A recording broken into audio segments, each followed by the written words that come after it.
నమస్తే. ఈరోజు breaking news. కవిత bail వచ్చి బయటకి రావడం జైల్లో నుంచి మనం విన్నాం. ఇది ముందస్తుగా మనకందరికీ తెలిసిన విషయమే. విచిత్రం ఏం కాదు. కవిత బయటికి రాదు అనుకోకుంటే విచిత్రం, కానీ బయటికి వస్తుంది అని అందరికీ తెలిసినటువంటిది విచిత్రం కాదు.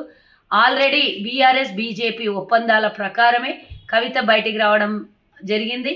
ఇక మిగిలిందల్లా బీఆర్ఎస్ పార్టీ బీజేపీలో విలీనం కావడం. రెండవ విషయం ఏంటంటే, కవిత మరి బతుకమ్మ పండగ వస్తుంది కాబట్టి తండ్రికి పొద్దుపోతలేదు. కవితమ్మ ఆడబిడ్డలాగా చూసుకునే కవితమ్మ మాత్రమే బతుకమ్మ ఆడాలి కాబట్టి బిడ్డను బయటికి తెచ్చుకున్నాడు ఒప్పందాల ప్రకారం. ఒకటి, ఈరోజు బీజేపీ వాళ్ళని మేము ప్రశ్నిస్తున్నాం.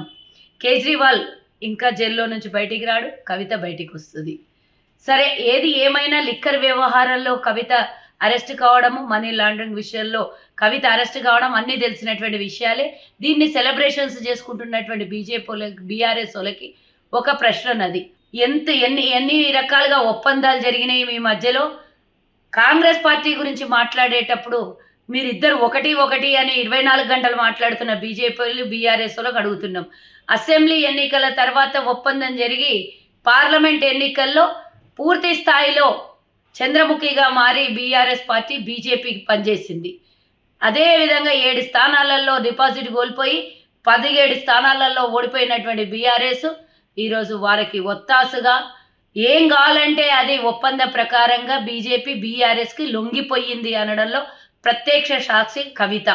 ఇక ముందు రాబోయే కాలంలో బీజేపీగా మారబోతున్న బీఆర్ఎస్.